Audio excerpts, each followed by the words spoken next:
Salam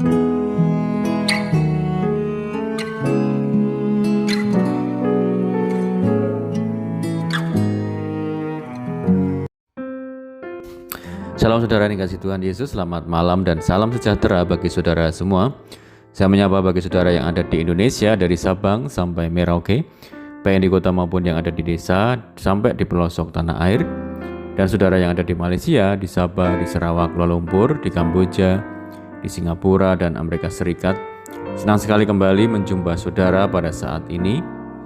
Kiranya damai sejahtera dan sukacita daripada Roh Kudus nantiasa melimpah dalam hati dan kehidupan saudara semua. Dan kiranya saudara semua dalam keadaan sehat selalu, puji Tuhan.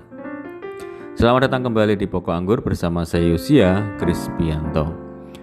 Mari saudaraku, sebelum kita bersama-sama merenungkan firman Tuhan, mari kita satu dalam doa. Bapa surga, Bapa yang baik, yang penuh dengan kasih dan karunia, Bapa yang kami puji permuliakan di dalam nama Tuhan Yesus, kami mengucap syukur oleh karena pertolongan dan penyertaan Tuhan di sepanjang hari ini, sehingga kami boleh dimampukan Tuhan untuk melewati hari ini, hari pemberian Tuhan, untuk dapat melakukan tugas, tanggung jawab, serta seluruh aktivitas kami. Itu semua karena berkat pertolongan Tuhan. Dan pada saat ini kami kembali rindu untuk merenungkan firman-Mu ya Tuhan. Berbicaralah kepada setiap kami, urapi kami dan jamah hati kami, sehingga kami memahami maksud firman Tuhan. Terima kasih Tuhan, kami siap merenungkan firman-Mu hanya di dalam nama Tuhan Yesus Kristus kami berdoa. Amin. Puji nama Tuhan, saudara yang dikasihi Tuhan Yesus. Pembacaan firman Tuhan pada saat ini terambil dari Mazmur 54 ayat yang ke-6. Demikian bunyi firman Tuhan. Sesungguhnya Allah adalah penolongku, Tuhanlah yang menopang aku. Saudara yang dikasihi Tuhan Yesus, hidup dalam dunia yang hanya sementara ini sering kita diperjumpakan dengan masalah atau tantangan hidup yang cukup berat, yang membuat kita hilang harapan, membuat kita putus asa, bahkan mempunyai pikiran untuk mengakhiri kehidupan dengan cara-cara yang tidak baik. Kita sungguh menyadari akan perasaan setiap orang yang mengalami badai masalah yang datang dalam kehidupannya. Namun, apakah kita harus pasrah akan realita kehidupan yang kita dapati? Tentunya tidak, bukan saudara. Lantas apakah yang harus kita lakukan? Sudah pastinya yang harus kita lakukan adalah bersabar dan berserah. Sabar dengan kondisi hidup yang tidak baik memang rasanya begitu sulit. Akan tetapi, itulah suatu ajakan firman Tuhan kepada kita, semua yang percaya kepada Tuhan Yesus. Rasul Paulus berpesan melalui tulisannya dalam Roma 12 ayat yang ke-12, bersukacitalah dalam pengharapan, sabarlah dalam kesesakan, dan bertekunlah dalam doa. Saudaraku, Alkitab dengan jelas mengatakan kita harus tetap sabar dalam menghadapi berbagai persoalan hidup yang kita alami. Bersabar berarti kita meyakini bahwa apa yang kita dapati adalah pencobaan yang diizinkan Tuhan, dan akan ada berkat bila kita mampu melewati badai masalah dengan ketekunan dan kesetiaan. Berserah adalah kita menyerahkan semua persoalan hidup yang kita alami kepada Tuhan melalui doa dan ungkapan syukur setiap hari kepada Tuhan Yesus. Kedua perilaku tersebut adalah respon bahwa manusia tidak mampu hidup sendiri dengan kekuatan serta kemampuan yang telah dimiliki, melainkan harus membutuhkan pertolongan daripada Tuhan Yesus Kristus. Itulah sebabnya dikatakan bahwa Tuhan Yesus sumber kekuatan yang sejati. Jika Dia adalah sumber kekuatan kita, maka janganlah kita larut dalam kesedihan bila ditinggalkan oleh orang-orang yang kita cintai. Janganlah kita terlalu khawatir akan kebutuhan kita, ataukah jangan kita takut dengan kondisi kehidupan kita. Percayalah akan Dia, saudara, karena hanya Dia sumber kekuatan dan penolong yang setia bagi kita, jika kita selalu berseru memanggil nama-Nya.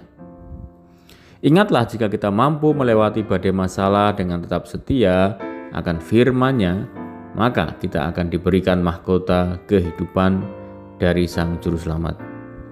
Saudara yang dikasihi Tuhan Yesus, mengapa Allah selalu memberikan kekuatan yang melimpah-limpah kepada orang-orang percaya?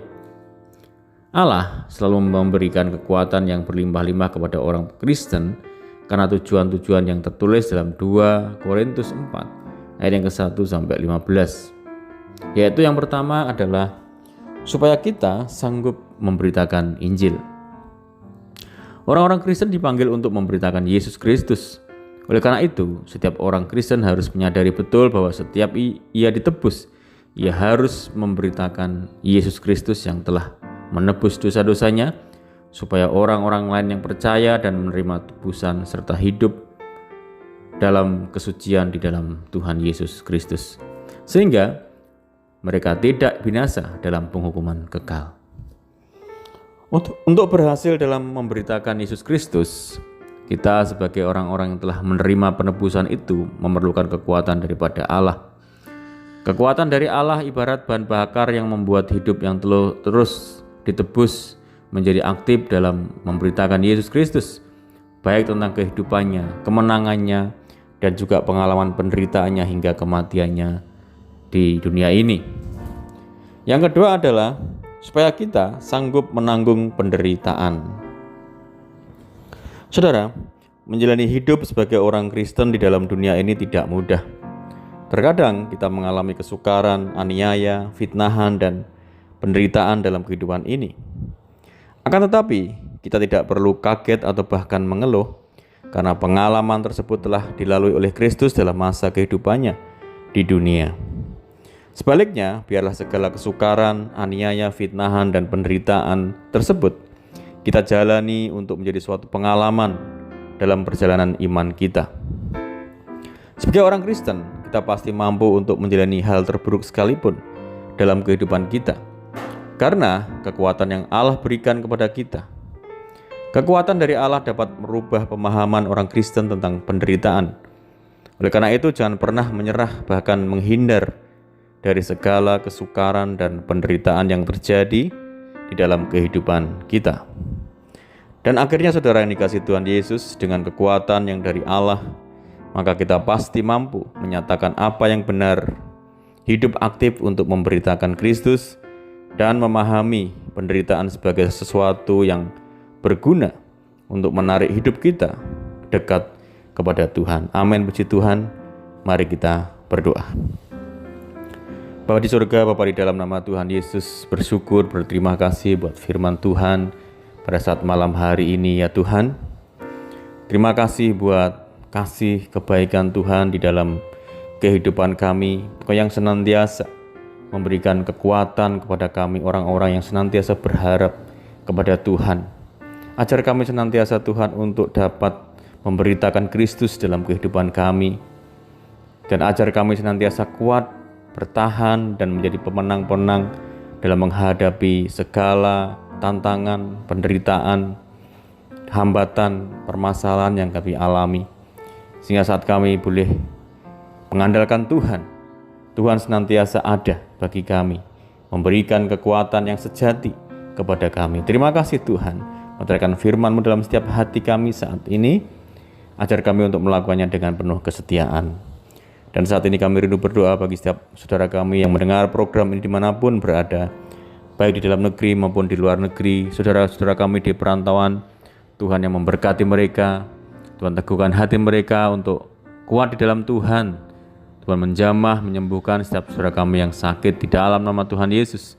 Tuhan memberkati saudara kami semua dalam rumah tangga, keluarga, pekerjaan, bisnis, pendidikan, dan apapun yang dikerjakan. Mohon penyertaan penjagaan Tuhan malam ini. Pimpin kami ya Tuhan, supaya kami dapat berjalan dalam segala terang firman-Mu.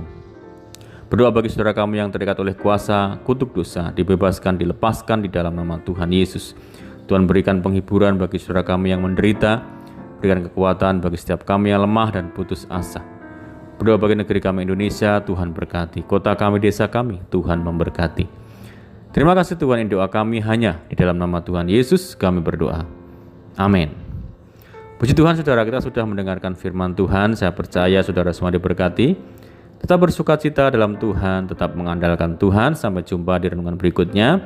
Saya ucapkan selamat malam, selamat beristirahat. Tuhan Yesus memberkati. Haleluya.